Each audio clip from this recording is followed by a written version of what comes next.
Welcome to the Level Up Your Band podcast, episode 13.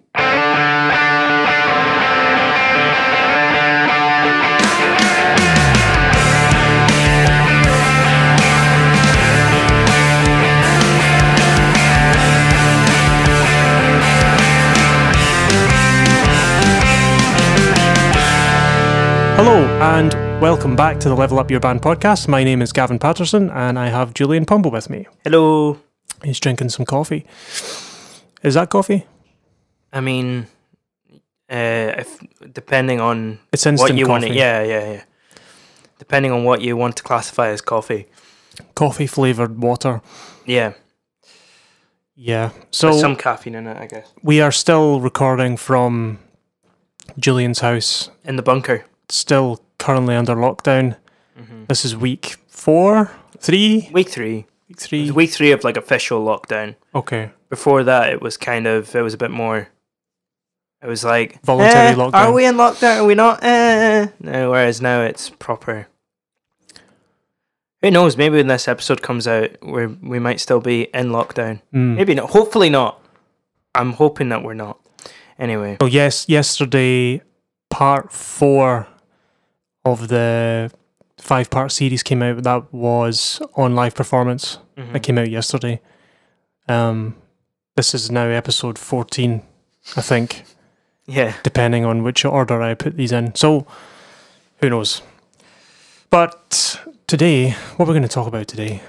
We're going to talk about it's quite a controversial subject, and it's the subject of roasters, and by that I don't mean Sunday coffee roast. roasters. No, not coffee roasters. Not roast potatoes. What we mean by roaster, it's a very particular.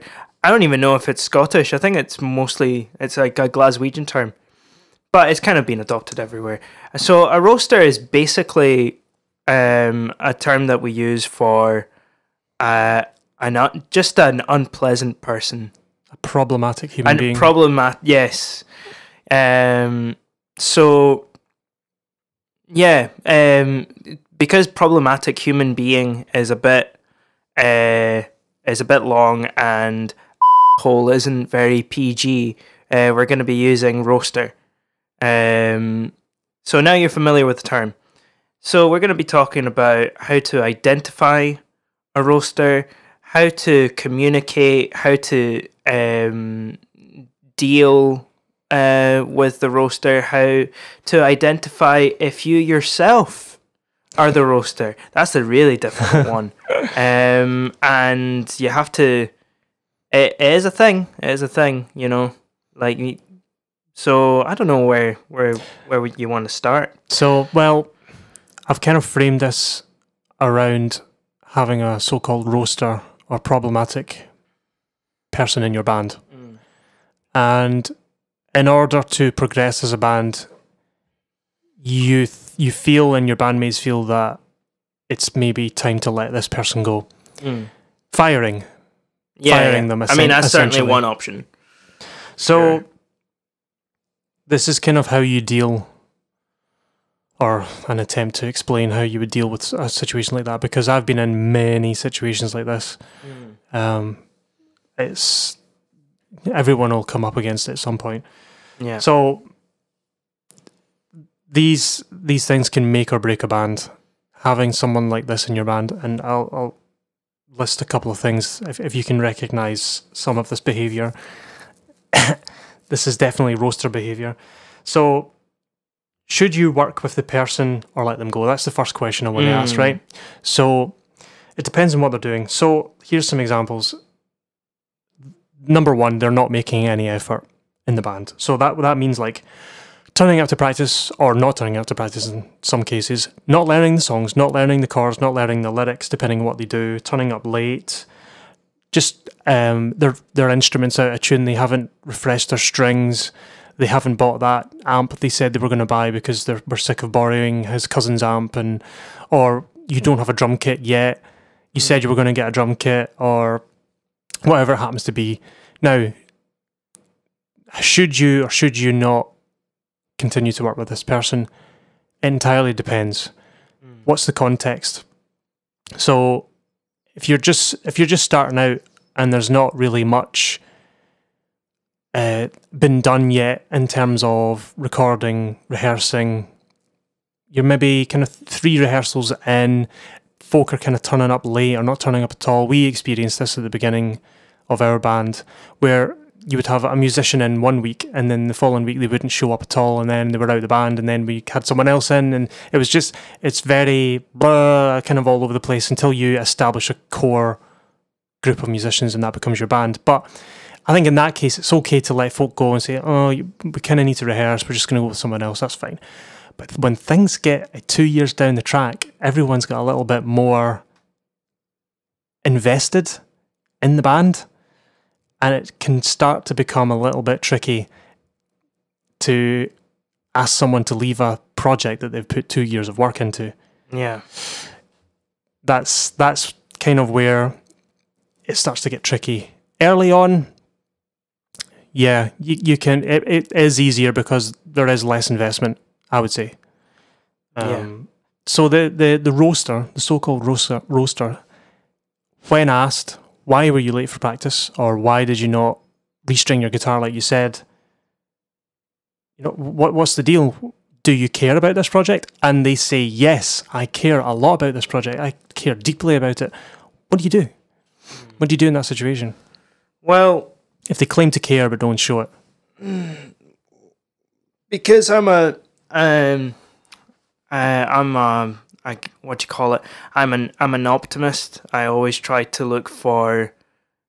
So for me, if somebody's showing low effort, right, and then they say something along the lines of like, no, I do care about the project, then that tells me I would believe that they do, and then I would tackle the, well, why are you behaving like this? What's going on? You never know what's going on in other people's lives. So yep. that is one option, is that it could be anything. I don't know. Maybe I always find that sometimes when that happens, when there's not a lot of effort being put in, but then like emotionally that person feels like really, I don't know, attached or connected or whatever, then I would think that would be grounds to work with that person rather than straight up just firing them, because there is still that sort of, there's what's the word, they're wanting to, you can tell that there is still some kind of investment, even if it's just emotional. So it's just about just bringing it, you know, turning that emotional investment into productive investment, you know? Yep. This is careful, you have to make this choice carefully, because that's why I bring it up, because if someone isn't making the effort, there could be 1,000,001 reasons why they're not doing that, and they still claim to enjoy the project, then maybe firing them is not the best course of action, but maybe helping them get to a point where they can put more effort in to the thing they enjoy. So that would, I call it the democratic approach. Yeah. So the problematic members, sit them down and talk to them, because they may feel alienated. Mm-hmm. Maybe they've kind of not been showing up to, like, because sometimes like after rehearsals, bands like go for a drink or dinner or something, or band meetings and stuff, and maybe this guy's not been turning up. Maybe he's only been turning up to like half of them, and he's been a bit distant or whatever. Maybe they feel as if they're being kind of alienated, or or the like voice just isn't being heard. You know, that's quite a common thing. They feel like, oh yeah, they're in the band, but why turn up to band meetings if my opinion isn't going to be heard at all, you know, or it's just going to get shot down. So you need to be careful of that. And sometimes you might think, oh well, I've not been doing that, you know, but you need to.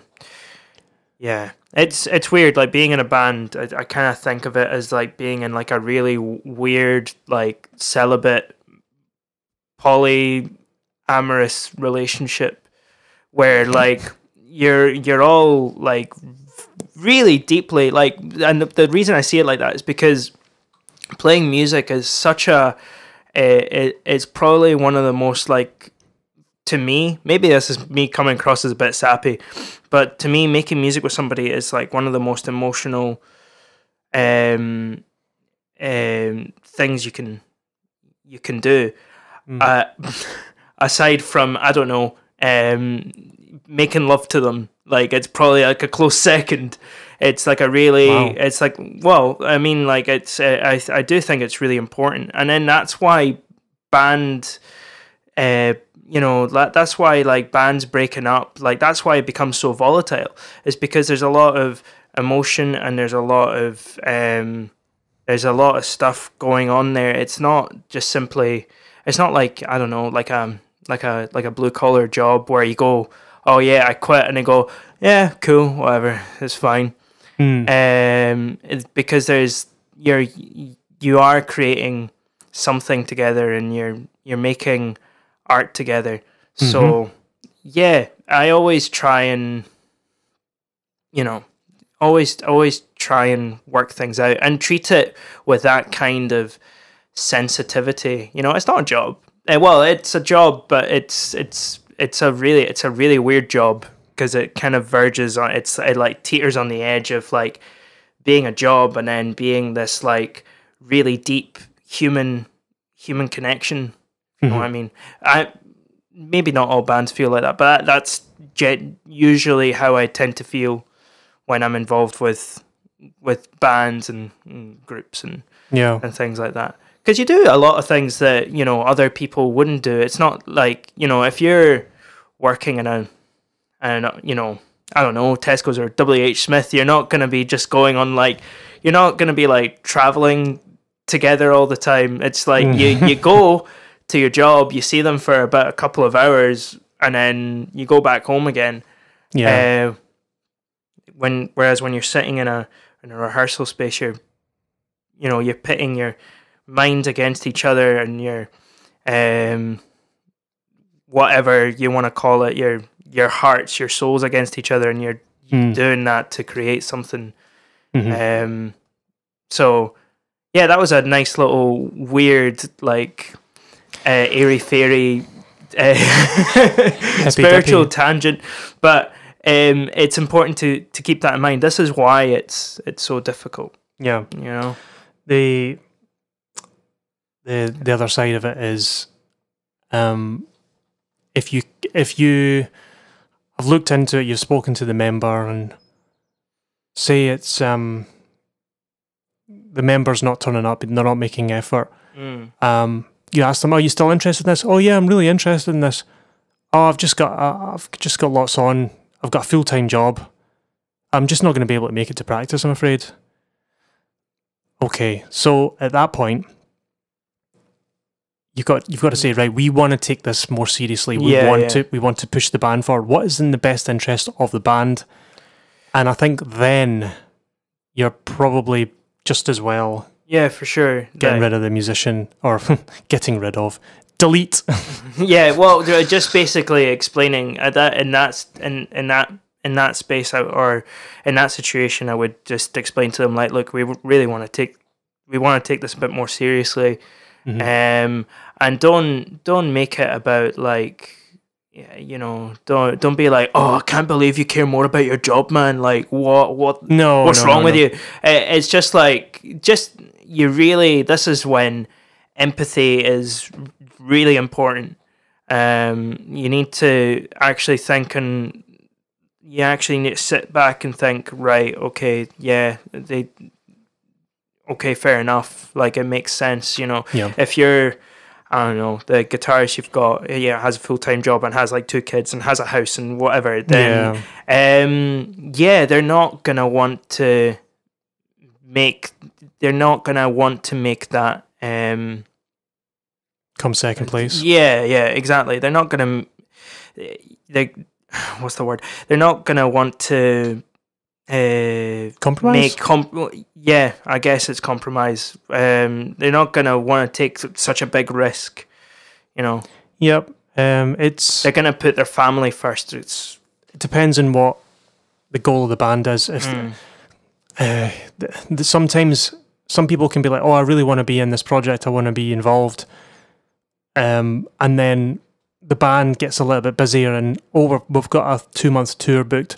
Oh, I can only make a few of those days, so I've got to go to work, and I've got to, well, you like the band's goals are now separate from your goals, and it's time you chose to either go full in with the band or just come out, because you can't hold back the band.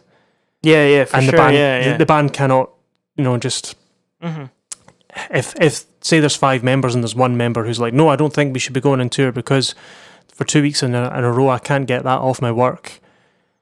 Then it's holding back the other 4 who can go on that tour, and then decisions have to be made. Then and only then. And there are a lot of other. That's a really easy case, I'd say. That's probably one of the easiest cases. Yeah. When it's like, well, it's clear now that the band's future or goals are not lining up with yours. That's a really easy one. But now both of us have lots of experience in this realm. Being in a band where the person running the band or the person who's writing music or taking control is being really unreasonable, is being extra special, extra spicy, extra spicy.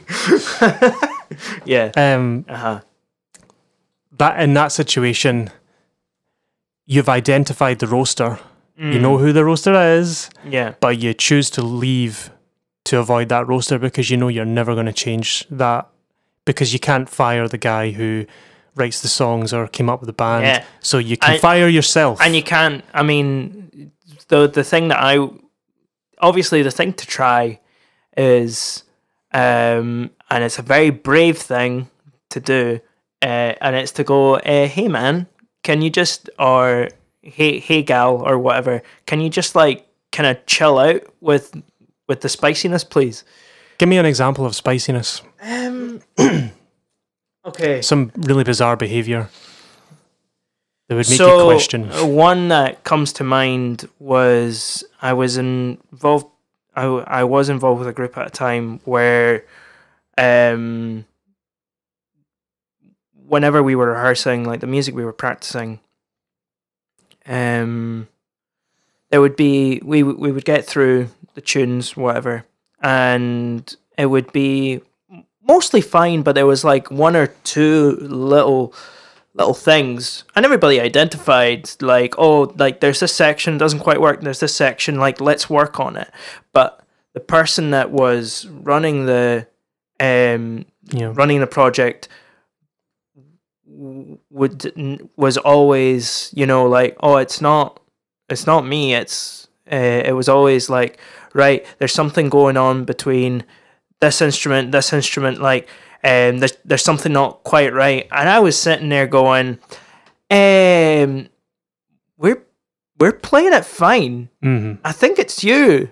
And there was one point where I just, I didn't, that is a really difficult thing to say, like, especially once you get to know the person. Like, sometimes, like if I'm playing something and somebody tells me, like, oh, I don't think you're playing it right, I'll be like, all right, fair enough, let's have a look. And then 9 times out, they are right, like sometimes, so it's always, there's that sense of humility. But this person I was working with, they were like, no, I can't be playing I cannot be wrong. I cannot be playing a mistake completely, just like in a perpetual state of what's it called, infallibility. Like this guy might as well have been like the Pope. He cannot say anything wrong. It was bizarre. So in that instance, I noticed that, and I went around, I danced around it, and then one day I just said, like, no, you're not playing it right. And when I said that, and he just straight up denied it, and then eventually sort of started it playing right after we somehow got round to, I can't remember how, it was just such a bloody roundabout to get them to play it right. Eventually I realized, like, no, this is going to be a nightmare, because if they have that kind of attitude where they are always right, they can never be wrong. Yeah. And that's just in rehearsal, like that'll just be like in everything, including like, arrangement, releases, touring, venue choices. They're always going to be right. And yeah, you don't want to work with somebody who's always right, or who thinks they're always right, because they're not. Nobody's ever always, actually people are right, but they're not always right. Yes. Impossible. It is completely impossible. So yeah, in that instance, I sort of decided, I should probably it's time to get out of Dodge. And that was hard. Yeah, so it's not always about firing the roaster. Sometimes it's about firing yourself. Yeah. Because it is, you kind of fire the band. Think of it that way. Like, I've had enough of this. Like, I've heard this term thrown around before. You don't quit your job. You fire your job from your life. If it's not doing what you need it to do for you. It's just an interesting way of thinking about it. Yeah, for sure. I guess going on from that, the other thing to remember as well is that is a, it's good to be able to identify the roaster, but it, like some kind of sick, like M. Night Shyamalan like twist. What if you are the roaster all along? What if you were the roaster all along?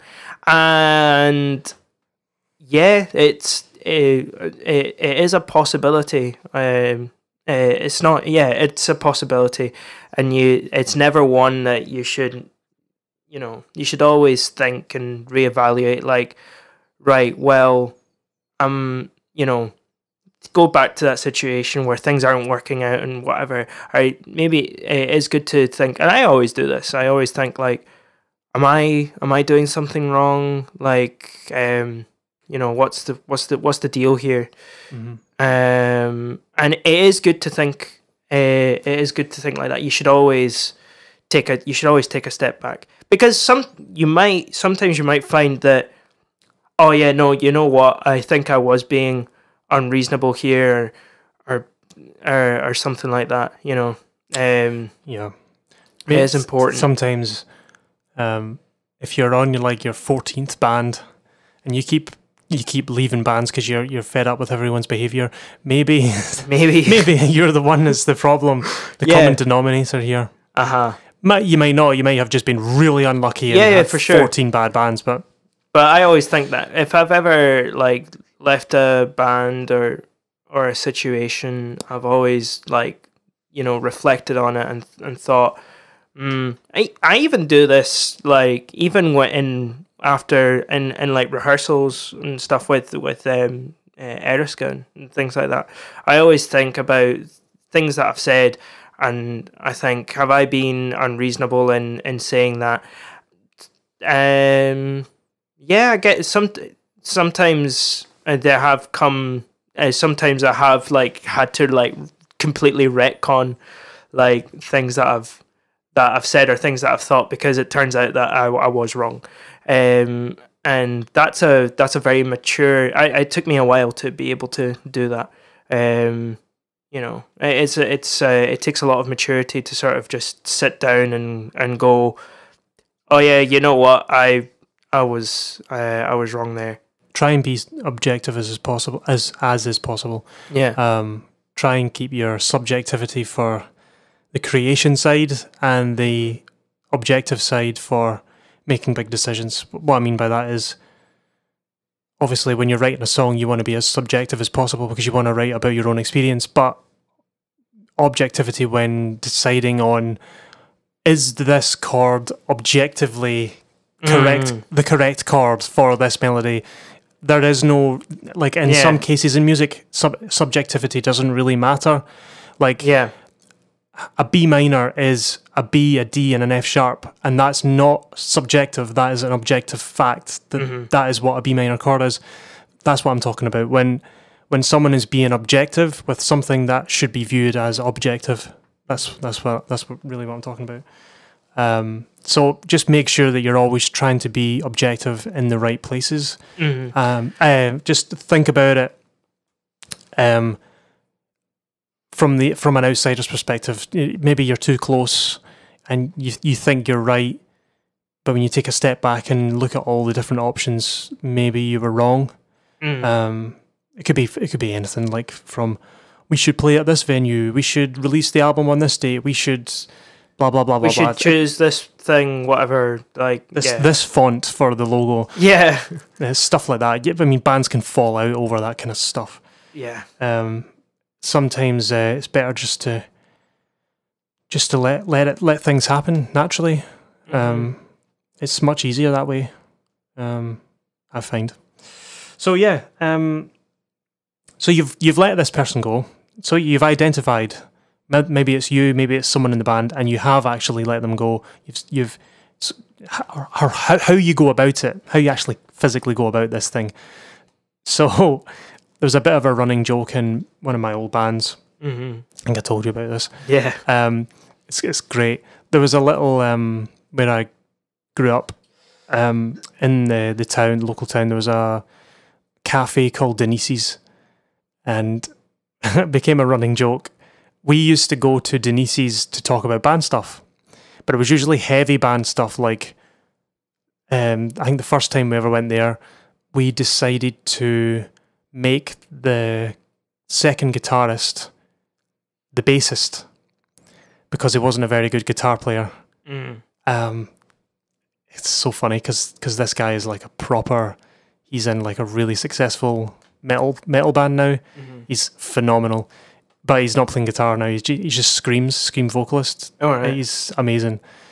So he was playing guitar, and we were all like, oh, he's just not very good. Like, I don't know what to say. Our bassist left, so we needed to fill the slot of the bassist. So we thought, right, we'll just shove him on bass, and we'll go to Denise's, right? And we'll just, okay, right. Yeah. How would you feel about playing bass? Yeah. Because we were looking for but I like to play guitar.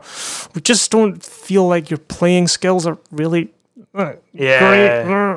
And eventually he moved to bass and it was fine, and we got another singer. And I think we had to fire another member, and it became a running joke, like, don't act up. Don't you be doing that. Do you want to go to Denise's? I'm going to take you to Denise's. Basically, it was a reference to you're going to get chucked out the band. But in hindsight, we really shouldn't have done that, because we would always go as a band, which was super intimidating. So the four of us would sit down, and like it would be like a ganging up session on that poor person who was subjected to it at that point. And I was like, oh, it felt really weird at the time. And looking back, we should not have approached it like that. It should be a one-on-one, and it shouldn't be done over text or email. No, I learned that. Or call. I would say face-to-face. Yeah, try and do it face-to-face. Incidentally, I mean, depends on how safe you feel with the person, you know. If you think that the person you're going to be talking to could fly off the handles, maybe avoid it. Yeah. So bear in mind, this is a human person. Yes. So don't your services are no longer required, you know. Yeah. Goodbye. So another point is avoid heated arguments at all costs. Yeah. Because that's when things start to get personal. You know, those personal jibes that they've been saving for that opportune moment to just lay it all out. You suck at your instrument anyway. I hate all you people.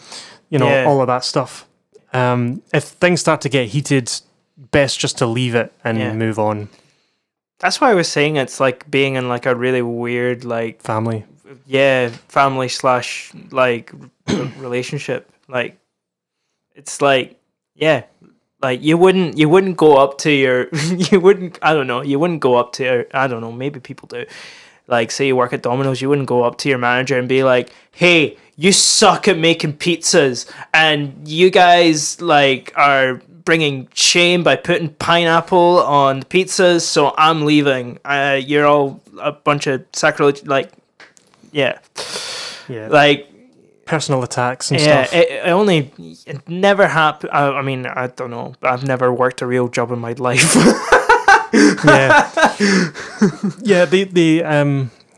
You work in a week and they give you like a check or something. I don't know. What? That's crazy. What, like, and like you have to work like a certain amount of hours? That's weird. Yeah.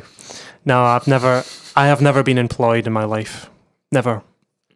I've never been employed. I've always been self-employed. I've had weird like seasonal gigs, but never like a full-on 9 to 5 go to this building work. I think the closest I got to doing that was teaching, but I didn't even go through that. Yeah, so. you like came so close to becoming that 9 to 5 guy, that school teacher, shirt and tie, stuck in traffic, 9 till 5. That lovely. What a way to make a living, eh? Yeah. You should write a song about that. There's something there. Don't worry. You'll be finished and you'll have a nice big pension. You can do whatever you. Oh, you're too old to enjoy life anymore. Oh no. Yeah, it's not for me personally. No. So that brings on to the final point here. You've fired the member. Now things get a little bit tricky, depending how far ahead your band is. Yeah. Say you're 3 years in, you've recorded and written a full album or an EP or whatever, it's all released, and that person contributed songwriting to that album. They have songs in that album that you're going to be playing at gigs. Should you play those songs / ask permission to play those songs? Yes. Obviously the songs are part of the band's repertoire. You can't really, if you're going out touring an album and you've just recorded those songs written by that member, you're going to have to play them. Because then the only other option after that you've got is, well, guess we're starting again. Yeah. Like, what?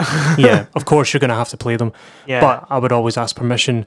And it's up to that member to, sign up with the PRS or... It's PRS. Depends on where you live, because I think it's called something else. And in America. It's totally... I can't remember what... Basically, what so you get royalties for your songs. And so live performance and recorded releases, every time something gets played on Spotify or every time you play it on stage, you get a cut. You get a little royalty if you wrote the song. And I think it's up to that individual person to make sure that they are the registered writer of that song officially, and it's up to the band to declare that they have played those songs at gigs. Otherwise, no one will know and they won't get a royalty. So, that this starts to become messy and weird when, say, someone had a real managerial role in the band, like they ran the website, they had the passwords and usernames for like all the different, PayPal accounts and the Stripe accounts and the online bank. It's just going to get so messy. That's why you want to remain friends with these people. Yeah. You want to still be in a sort of speaking terms, because you still need to... Yeah, to be honest, like, firing someone should be like a last resort, or I see it as a last resort. Yeah, totally. You should try and work with them, because there's so many problems arise from getting rid of someone. Yeah, it's sometimes necessary, and don't suffer just because you don't want to hurt someone's feelings. I mean, sure, hurting someone's feelings isn't nice, but if it's really detrimental to the band's health and mental health of the other members, you've got to be firm in certain situations. But it can get messy, and can lead to the break of a band if you're not careful. I've seen it so many times. As long as you can keep positive, keep going, you've still got good songs. So, and you've got an audience.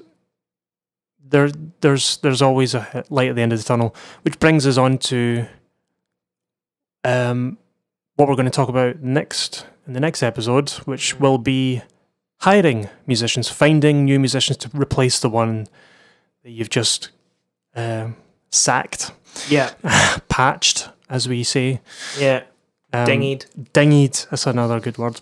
So yeah, that kind of finishes up firing musicians or roasters or whatever you want to call it. And yeah, we're going to talk about the process of how to find and how to hire a new musician, someone to replace your old bud. Yeah. It kind of is replacing, and it's kind of not, because you can't really replace, because everyone plays slightly different. But it's trying to find someone who can, add that spark, that sort of style of playing, and add something a little bit new. Because every time you hire someone else new to the band, it kind of changes the band sound a little bit, and it's how to pick that and stuff. So we'll talk about that next time. So I don't know what week this is going to be. I don't even know if it's going to be episode 13. We'll see. 14 or whatever. 14, sorry. We're just recording episodes at the moment because COVID-19 is just screwing up absolutely everything. So we're just creating like loads of podcasts, and when things start to get busy again, it means we've got a big backlog of episodes that we can put out. Obviously, by episode 14, we're going to be viral and world famous, and everyone's going to be like listening to this. That's the dream. That's a dream, but that'll only be a dream if you leave us a 5-star review on see that smooth. Oh, that was so smooth. On Apple Podcasts. You can't, as far as I'm aware, you can't leave reviews on Spotify. I don't think it has a review format thing. No. I think Apple Podcasts you can rate. I don't know the other ones. Whatever one you listen to, rate it if you can. If you're on YouTube, give it a like, subscribe. We have a YouTube channel, and we release these podcasts. It's in a video format, but it's basically just the logo and then the audio. Aye. Nobody listens to it on YouTube. Nobody. Literally nobody. I looked at it the other day. There was like one view on one video. One person listens to it. It seems to be Spotify and the Apple podcast thing that seems to be the most popular. But yeah, if you like what you're listening to, please leave us something, a wee review, or go on our website and check that out. You can also contact us from the website. That's levelupurband.com. There's a little contact form at the bottom if there's something you want us to talk about, or maybe you want to come on the podcast. You can send us a wee email and we'll get back to you. So yeah, that wraps up this episode, and next week we'll be talking about hiring musicians. So until then, have a good one. See ya. Go, bye.